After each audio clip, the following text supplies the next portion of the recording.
तुम इस मां को उसका देव वापस दे सकती हो।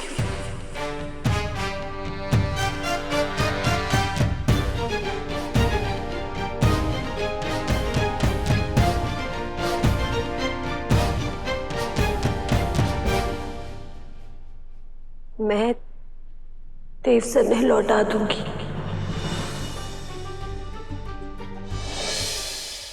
आज जो कुछ भी हुआ उसमें देव सर की कोई गलती ना थी, तो करणवीर की साजिश थी। साजिश?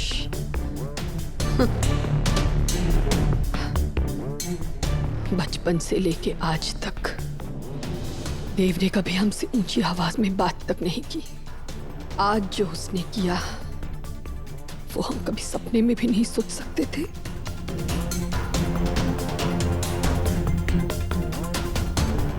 लेकिन हम जिसे बार बार हमारा देव कह रहे, वो तो हमारा रहा ही नहीं, क्योंकि तुमने उसे हमसे छीन लिया। वसुधा, क्यों किया तुमने ऐसा? हाँ, क्यों? हमने तुम्हें इस घर की बेटी का मान दिया था और तुमने क्या किया? तुमने इस घर से इसके बेटे को अलग कर दिया। दिव्या को आप ठीक तो है ना? मैं भी सबने बुला कर लाती हूँ। कोई जरूरत नहीं है, हम मर जाएंगे तो अच्छा है ना तुम्हारे लिए। आराम से रहना देव के साथ, कोई टोकने वाला होगा नहीं। यही तो चाहती हो ना तुम? दिव्या को आपको तुम्हारी भी उम्र लग जावे। हरी 100 जिंदगी आपके लिए कुर्बान है दिव्या को। जब से आपने हमारे और देव सर से नाता तोड़ा है, हम तो वैसे भी मर मर के जी रहे हैं। आपको जो सजा देनी है आप हमारे को दीजिए। देव सर ने सजा मत दीजिए दिव्या को। वो आपसे दूर हुए ना तो वो घुट घुट के मर जाएंगे। ये भी हमारे बेटे को तुमसे ही सौगात में मिला। तुमने हमारे बेटे से सब कुछ छीन लिया वसुधा, सब कुछ। तुमने उससे उसका घर छीन लिया, उसकी माँ, उसकी पहचान। कैसे करोगी इस पाप का प्रायश्चित? तुम कैसे करोगी? तुम अपने बेटे से अलग हो गए, इससे अच्छा है कि हम मर जाए। नहीं देवी को ऐसा मत बोलिए। आप चाहे तो हमारी जान ले लीजिए, लेकिन खुद ने ऐसी सजा मत दीजिए। क्या होगा तुम्हारी जान लेके? हाँ, क्या मिलेगा हमें?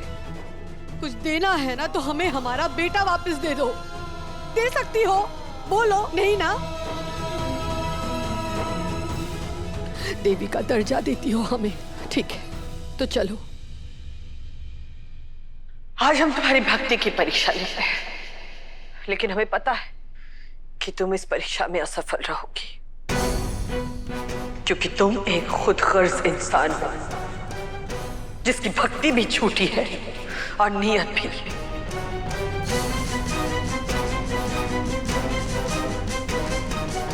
बोलो वसुधा, तुम इस मां को उसका देव वापस दे सकती हो?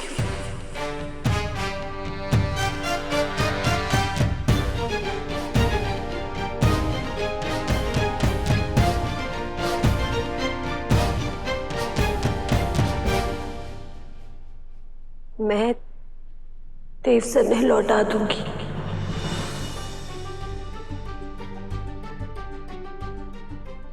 लेकिन आपने कुछ ना होने दूंगी। और ये कब तक होगा?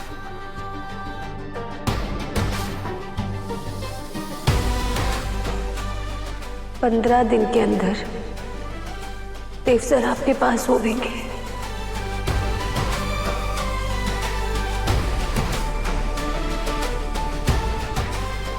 तुमसे नहीं हो पाएगा वसुधा, क्योंकि जब तक तुम उसकी जिंदगी में हो ये मुमकिन नहीं है।